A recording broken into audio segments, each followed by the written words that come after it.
Fala, tudo bem com você? Espero que esteja tudo ótimo.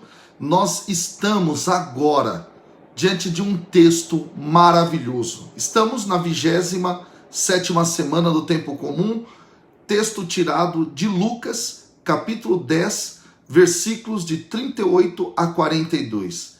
É o famoso relato de Marta e Maria.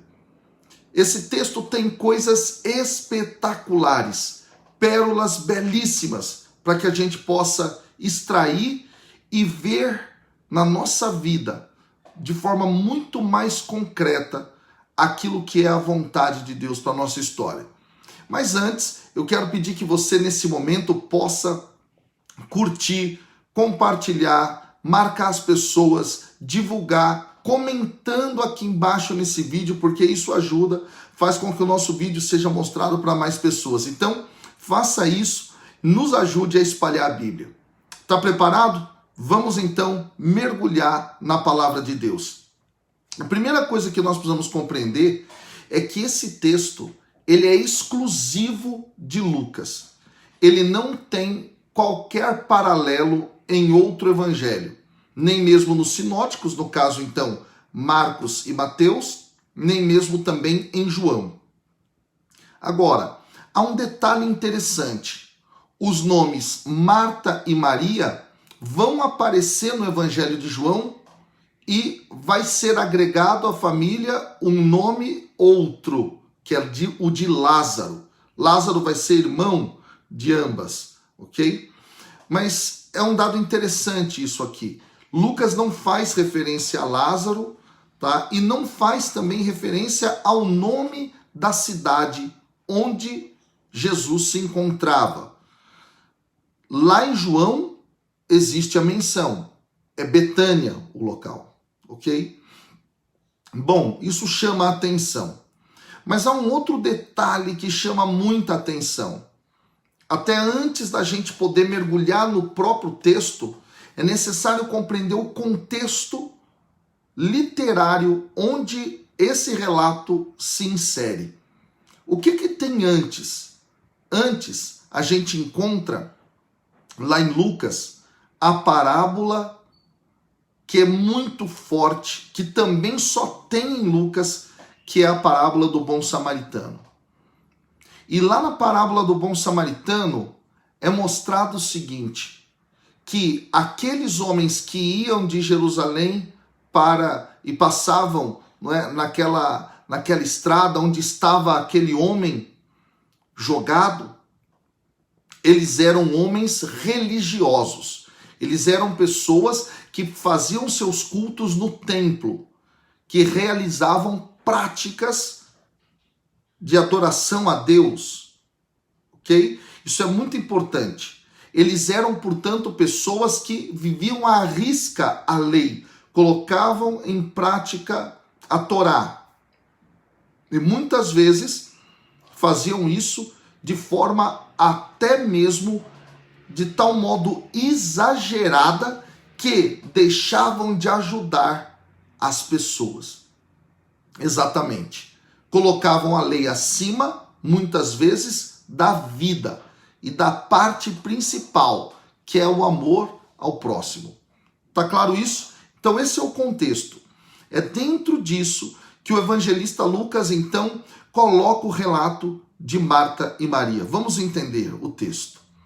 O versículo 38 diz assim: estando em viagem, ora, o que é isso, gente? Jesus estava indo para a cidade de Jerusalém. Lembra? Dentro do Evangelho de Lucas, ele faz um caminho desde a Galileia até Jerusalém, que é o local onde ele vai dar a sua vida, vai morrer, ok? O texto continua. Entrou num povoado.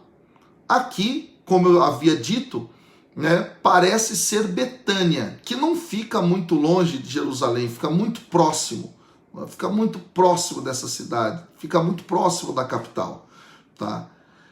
Então, provavelmente pode ser Betânia nesse caso aqui.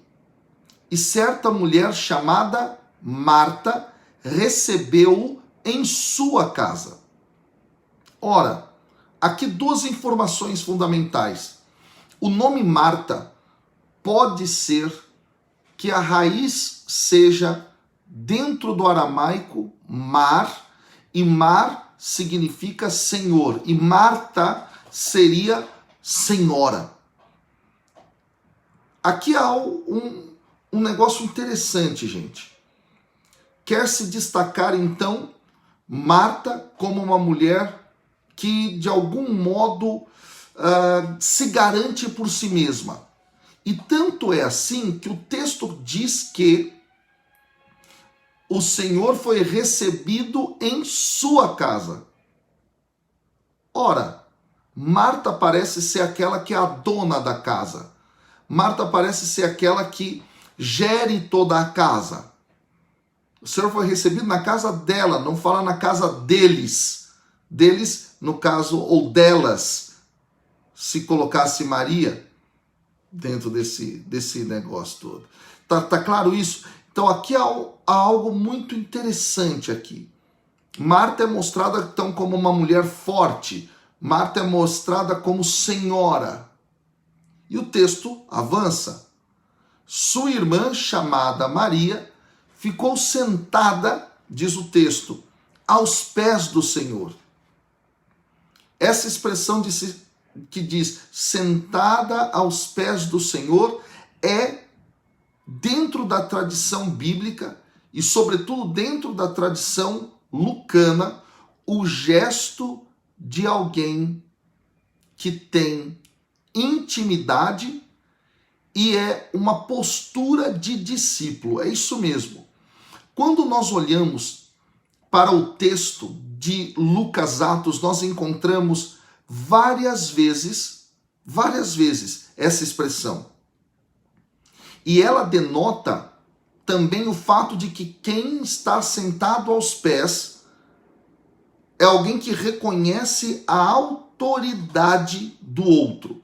Então nós temos em Lucas capítulo 7, versículo 38, capítulo 8, versículo 35, nós temos também isso no versículo 41 do capítulo 8, capítulo 17, versículo 16, e agora, continuando na obra lucana em Atos dos Apóstolos, capítulo 4, versículo 35, e também no versículo 37 aparece essa ideia, capítulo 5, versículo 2, capítulo 22, versículo 3, ou seja, Maria reconheceu quem era verdadeiramente Senhor.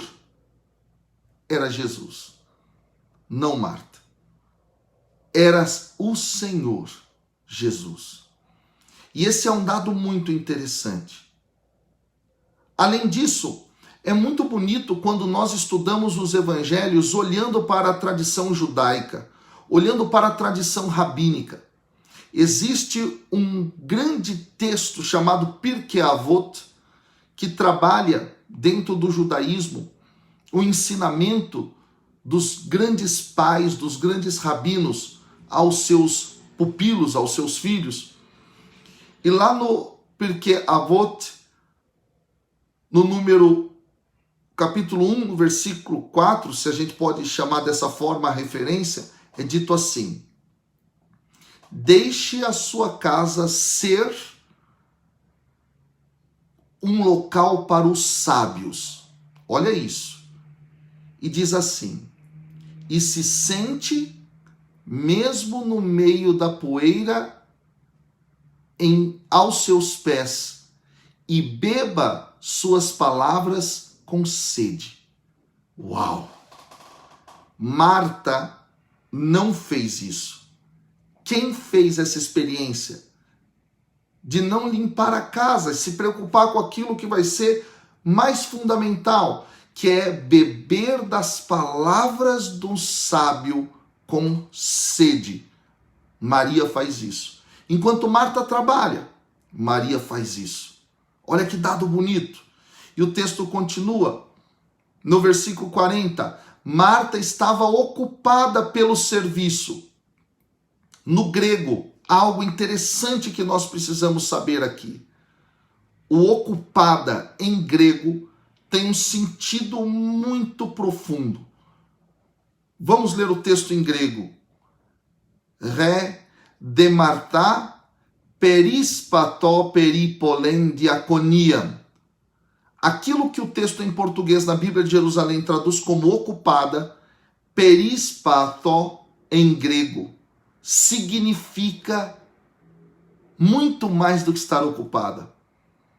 Significa estar distraída. Uau! Marta estava distraída. A fonte das palavras que matam a sede estavam em sua casa. A sua casa era um local onde se podia, com a presença de Jesus, ser um local do sábio, alimentar com a palavra. Ela estava distraída. Ela estava apegada aos seus afazeres cotidianos. Ela estava apegada aos seus afazeres. E aí, meus irmãos e minhas irmãs, uma lição grandiosa. Muitas vezes nós estamos presos nos nossos afazeres e nos esquecemos do essencial. Nos esquecemos daquilo que é o principal na nossa vida. Estarmos aos pés do Senhor, numa relação de intimidade e bebendo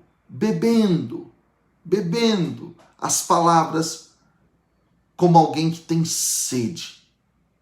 Quantas vezes no seu dia você para poder escutar a Deus, para se relacionar com Ele, como Maria fez aqui?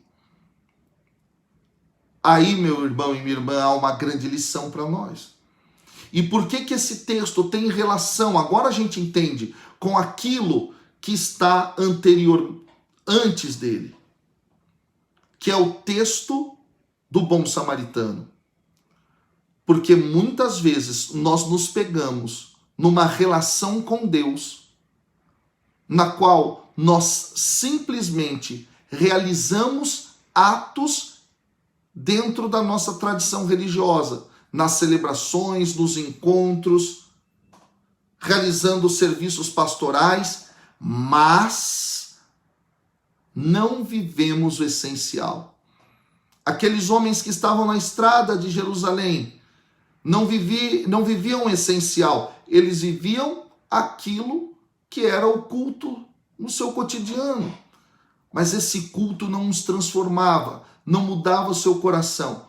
Aqui no texto de Marta e Maria, Marta, ela é, nesse sentido, alguém que só atua, fica distraída, é senhora, ou seja, não necessita do Senhor, e nesse sentido, ela perdeu a melhor parte. E nós? Será que somos autossuficientes e nos declaramos Senhor? Estamos perdendo a melhor parte. Todas as vezes que você se distrai com seus afazeres do dia a dia e não para se sentar, mesmo com a sua casa empoeirada, aos pés do Mestre para beber das suas palavras, você está perdendo a melhor parte. E é muito bonito isso, porque dentro da tradição rabínica, ainda no Pirkei Avot, há uma frase que eu gosto muito que fala sobre isso. Se você aprendeu muito a Torá, não se empolgue por esse motivo, pois para esse propósito é que você foi criado. Olha que coisa maravilhosa a tradição rabínica. A tradição rabínica ensina, nós fomos criados para beber mais e mais da fonte de Deus, beber das suas palavras. Que Deus abençoe, pense nisso, pense, será que você tem parado para escutar Deus todos os dias ou está perdido nos seus afazeres? Tchau!